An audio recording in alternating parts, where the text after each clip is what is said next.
vamos ter uma conversa, uma entrevista com Raul Valdez, que é do Instituto de Aprendizagem ao Longo da Vida da Unesco, em Hamburgo. Raul, que já esteve algumas vezes conosco no Brasil. E a primeira pergunta que eu faria a ele é exatamente com relação a esse período que ele vem visitando e estando no Brasil. Então, Raul, você esteve no 10º ENEJA, 10º Encontro Nacional de Educação de Jovens e Adultos, que se realizou em Rio das Ostras, no Rio de Janeiro. Então eu perguntaria para você, como você, daquele período até agora, passou mais de 10 anos, como você vê a estruturação da educação de jovens e adultos no Brasil, desde aquele período? Muchas gracias, Leoncio. Gracias por la posibilidad de estar aquí, de compartir la experiencia brasileña. Ha sido muy rico el proceso y en ese entonces, cuando yo participé en ese foro EJA, yo trabajaba en el CREFAL y la mirada era mucho más desde América Latina. Y fue una experiencia muy rica porque pude conocer en la práctica lo que sucede, cómo la vida de la gente queda impactada y transformada por los procesos de aprendizaje. Y también conocí de muy cerca el gran tejido social que constituye la EJA en Brasil. Quedé muy gratamente impresionado por las experiencias. Recuerdo que aún en ese entonces el vínculo entre las organizaciones de la sociedad civil y el gobierno eran sólidas, era un evento compartido donde la academia también tenía una participación importante. Ahora a la distancia, en este otro foro y con un Brasil distinto, porque el mundo es distinto, porque las cosas cambian, viran, y yo también desde otro lugar, ahora desde Alemania, en uno de los 7 institutos de la UNESCO que se dedican a la educación, y particularmente con un foco particular en el aprendizaje a lo largo de la vida, en la perspectiva de la educación de adultos, me permite como tener una mirada de qué pasa en otras regiones del mundo y entonces comparar con esta realidad brasileña. Como yo decía ayer, Brasil me maravilla y no me deja de maravillar, porque cada día aprendo más cosas. Y cuando vine en la primera ocasión era porque tenía un interés de investigación muy fuerte y quería aprender cómo se articulaban las cosas en Brasil, la educación de adultos, las políticas públicas, cómo se estaban implementando y cuáles eran las estructuras organizacionales que lo consolidaban. Me acuerdo que hablábamos mucho de la agenda territorial en ese entonces, todo el gran avance con el Fundeb y todo esto. Y entonces había mucha esperanza, me parece, mucha posibilidad de que las cosas iban a cambiar drásticamente. Y yo me recuerdo que las conclusiones que yo tuve en un trabajo de investigación a partir de todos estos mis visitas es que Brasil tenía una sólida red de educación de adultos que con el tiempo iba a ir permitiéndole una mejor implementación de las políticas públicas de educación de adultos, cosa que no estaba pasando en otros países en la región, donde la educación de adultos era muy centralizada, estaba muy con esta perspectiva de arriba abajo y no estaba construido desde las comunidades o tan sólido como en Brasil. Pero bueno, desde otra perspectiva ahora lo que me encuentro es como digo, un Brasil siempre maravilloso, del cual siempre aprendo y siempre motivado, siempre con una clara reto enfrente y además vuelve a mostrar, un Brasil que vuelve a mostrar una cohesión muy importante, que la sociedad civil es muy fuerte, a pesar de lo que suceda, es muy fuerte, se manifiesta claramente con una clara mirada hacia dónde quiere ir. Y entonces confirma mi tesis de la fuerza que tiene la educación de adultos, siempre y cuando esté constituida desde la comunidad. Você se referiu à pesquisa que você fez, em que você entrevistou muitos protagonistas da EJA.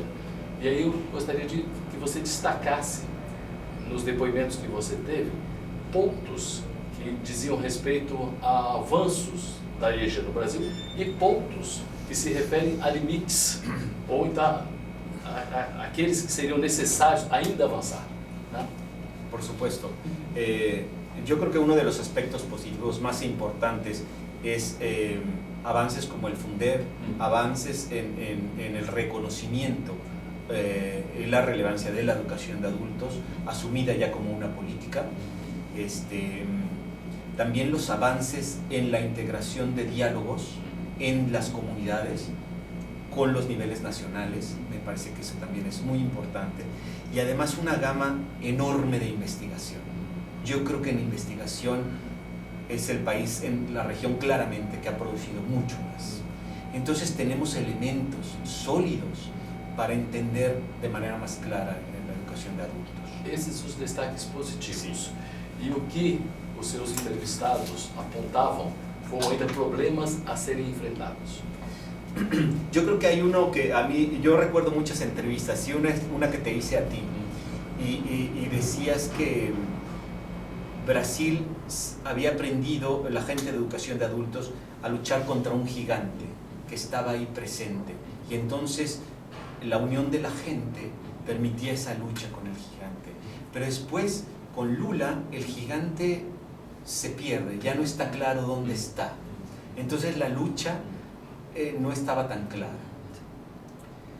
Y yo creo que en ese no reconocer hacia dónde moverse o contra qué enfrentarse, yo creo que ahí se perdió mucho tiempo, porque no se construyó en el diálogo y en la fortaleza con otros actores.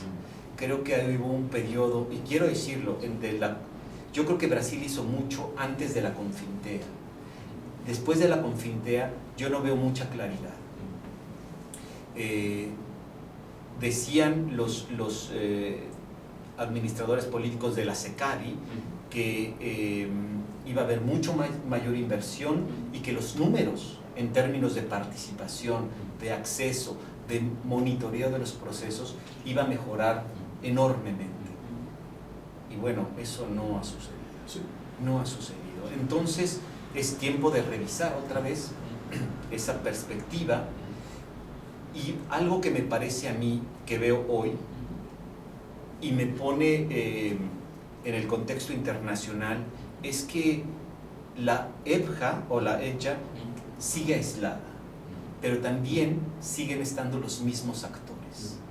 No se resignifica con nuevas voces, con nuevos actores. Por más que nos cueste trabajo abrir diálogos con otros actores, como lo es cierta academia, cierta iniciativa privada y estos otros sectores que siempre el mundo del trabajo ahí, yo creo que hay que hacerlo ya. Es decir, hay que aprender a dialogar con los otros, sabiendo que aunque tenemos creencias fundamentales distintas, intereses por aprendizajes, ahí está. Você tocou agora em um ponto que é um ponto de tensão, e você está vendo esse ponto de tensão presente também foi na Confintea 6 e continua presente aqui na Confintea mais 6, que é o uso da expressão aprendizagem ao longo da vida em detrimento da expressão educação ao longo da vida. Sim. Como você avalia essa tensão quando você olha, quando você mira para a América Latina? Sim. Porque quais são as características dessa parte do continente que problematizam, que tensionam o uso da expressão aprendizagem ao longo da vida e não da educação ao longo da vida? Esa es muy buena pregunta y necesita un buen debate. No porque se nombre algo de una manera, las cosas van a cambiar del todo. Aunque siempre los términos tienen carga política. Pero, por ejemplo, solo les quiero decir, en países como Corea del Sur, como China, como Japón, se habla de educación a lo largo de la vida. Y las prácticas son muy ricas, muy valiosas y son a nivel comunitario. Cuando yo hablo de aprendizaje a lo largo de la vida, me parece que es un término, el aprendizaje, que es más amplio en muchos sentidos, porque educación no implica aprendizaje, y aprendizaje no necesariamente proviene de un elemento educativo. Bajo esta perspectiva, podemos ver que puede haber educación a lo largo de la vida sin aprendizajes a lo largo de la vida. Claro, tenemos un problema en América Latina de que el término viene de Europa. Y podemos estar inyectados contra esa mirada neoliberal de los años 90 que representó ese discurso. Puede haber algo de razón, pero hoy las prácticas de aprendizaje que se dan en los contextos no formales e informales necesitan un nombre. Llamémoslo como sea, pero esa realidad es capaz de transformar las estructuras sociales y de mejorar o empeorar la vida de la gente. Yo le llamo aprendizaje a lo largo de la vida porque son aprendizajes, porque no están circunscritos en elementos educativos. Por eso me gusta mucho el término. Yo creo que es más amplio en muchos sentidos, pero también creo que si le llamamos aprendizaje o educación, me parece más un debate académico muchas veces. En la práctica lo que queremos ver es que la gente pueda mejorar su vida y pueda mejorar su manera de ver el mundo, tenga más elementos para poder hacer de su mundo un espacio más vivible, con mayor dignidad. Entonces, cualquiera que se nombre, desde la perspectiva de la UNESCO, nosotros apoyamos ampliamente el concepto de aprendizaje, porque sí me parece que lo que han venido sucediendo, al menos en América Latina, es que hay un miedo de que si viramos por educación en lugar de aprendizaje, quitamos la responsabilidad del Estado. Sin embargo, yo creo que siempre que hablemos de aprendizaje necesitamos colocar muy claramente el tema de derechos. Y entonces eso está garantizado, eso está dado por default, la actuación del Estado, pero también la actuación de otros actores en los procesos. Nos damos cuenta ya que en ningún gobierno, sea muy centralizado, sea muy democrático, no es un actor el proveedor de aprendizajes. Entonces es una posibilidad de abrir también este diálogo con otros actores. Es un tema, me parece complicado, pero no tenemos otra opción, y menos desde la educación de adultos. Bom, como já dizia Paulo Freire, é um tema gerador. Provoca esse debate, esse deslocamento, e aí faz sentido a próxima pergunta. Em 97, a preparação e a realização da Quinta Confindé trouxe um impacto muito forte para a educação de jovens adultos no Brasil. Então houve uma contribuição da UNESCO no sentido de levar o governo brasileiro a fazer convocação para encontros estaduais, encontros regionais, depois encontro nacional, culminando com um encontro regional do subcontinente, a América do Sul e Caribe. Então, naquele momento, ter realizado a Confindé e a gente ter acompanhado, o efeito, o impacto para o Brasil foi muito importante. Em 2009, com a realização da Confindé 6 aqui no Hemisfério Sul, não precisamos dizer da importância que foi para o Brasil e, consequentemente, para a América do Sul. Agora eu perguntaria se o fato dela ter sido realizado pela primeira vez no Hemisfério Sul, se na Quinta Confindé em Hamburgo, a UNESCO teve uma contribuição muito grande na construção e na implantação que a educação de jovens adultos tem hoje no Brasil, eu perguntaria se houve também ganhos ao contrário. O que a realização da Confindé no Hemisfério Sul, em Belém, em 2009, possibilitou para os demais países que compõem a UNESCO algumas miradas, algumas olhadas, algumas visões com relação a esse campo da educação de adultos. A mí me parece que la Confintea en Hamburgo permitió tener una amplia visión del concepto, muy importante en ese momento, precisamente para dejar claro que no era una educación utilitaria, sino que se ampliaba a lo largo, a lo amplio de la vida, que influía en la vida de la persona en todas sus dimensiones. Entonces me parece que deja claro esa parte filosófica, tomando otra vez las bases del informe de Ford, el trabajo del informe de Lohr, y lo deja plasmado muy claramente. Me parece que es una posición filosófica fundamental que la define. En el caso de la Confintea en Brasil, me parece que recuerdas el término de la retórica a la acción. Es decir, que me acuerdo que André Lázaro decía, pero es que la retórica también es acción, lo cual me encanta porque es verdad, y también la acción es una manera de retórica.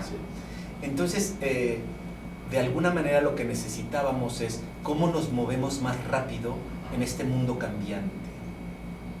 Y además, cómo monitoreamos los procesos, cómo sabemos si estamos en A y queremos ir a punto B, cómo podemos hacer una evaluación, un monitoreo de estos procesos. Y eso me parece que lo deja muy claro la Confintea en Brasil.